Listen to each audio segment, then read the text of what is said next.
Have you ever moved? I remember a few years ago, me and my wife moved, and we had lived in our previous house for about 15 years. And we got four kids. We knew the neighborhood. We knew the house. We knew what was going to break next. We knew what we had fixed. We were comfortable in this house.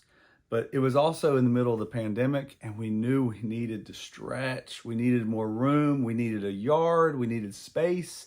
And so we moved out of more of a city area, not a city, but more of a city area into more of a country area, for lack of a better term. We needed more space. And when we sat down on the couch and we were trying to figure out how do we start the move, that was one of the toughest things because we didn't really know what to do. We'd get on Zillow, we'd look at houses, and they'd be like, oh, that's a nice house. And then we'd look at how we sell our house, and it was a little overwhelming. How do we stage our house when we live in it? How do we sell it? And I felt the stress of figuring out what do we do here? And one of the best things that we did was we called a realtor. We called a realtor that came recommended, and the realtor came, made an appointment, came to our house.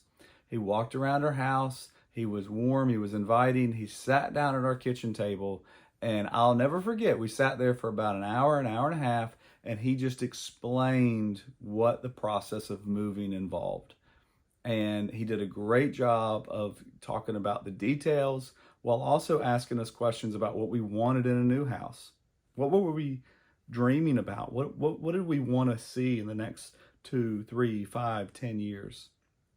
So he painted a picture of what our future could be, but then he helped us with how do you get financing? How do you stage your house? There was all kinds of details that he talked through.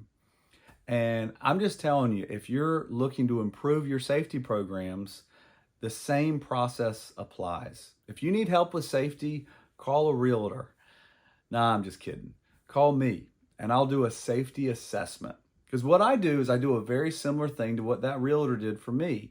I will talk to safety managers, to company owners, to plant managers, to HR managers, and I'll say, all right, let's do a safety assessment over the phone. And we'll talk about where your safety programs are now, where you want them to be. We'll talk about recent accidents. We'll talk about written programs. We will really dive in and start unpacking what's going on. And through the process of this safety assessment call, you are going to get three things. Now, before I jump in and tell you what the three things are, let me take a moment to kind of pull out and say, if you don't know who I am, I'm David Sawyer. I help busy managers with safety. And probably the best way to get introduced to me is by watching a free OSHA audit workshop that I put together. The link will be in the notes to this video and you can check it out there. But that's a great way to watch a video about what is involved with an OSHA inspection, and it will walk you through step by step what's involved with the inspection. And it's also going to show you, hey, here are some action steps that you can take with your leadership team to be prepared in the event of an unexpected OSHA audit.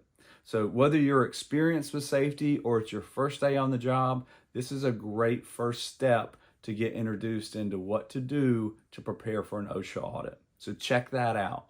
Now, back to the safety assessment call and the three benefits of this call. The first one is clarity. When you're overwhelmed by all the things you need to do in safety, clarity is so important. So this will explain the process of improving your programs. It talks about written programs and training and inspections and how there's a rhythm to doing this so that you actually prevent accidents. The second thing it's going to do is it's going to give you a clear next step that's specific to you and your company.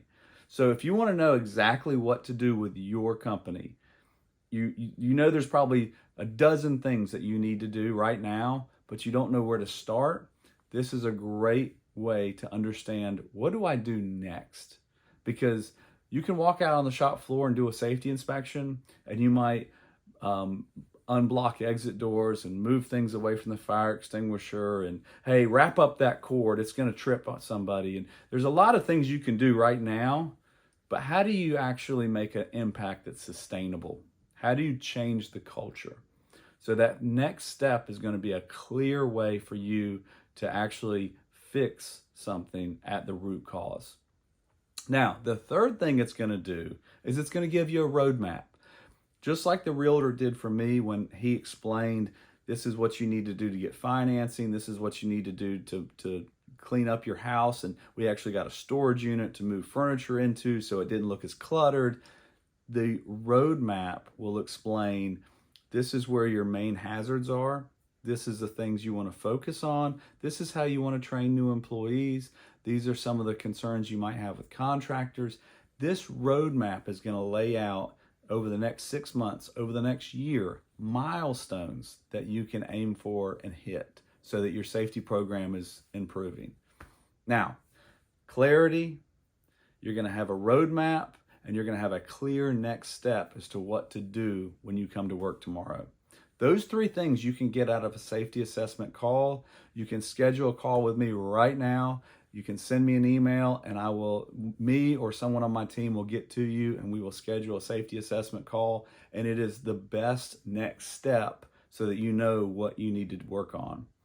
Now, until we meet again, until we talk again, make sure you do everything you can to prevent accidents and avoid OSHA, because no one should get hurt at work.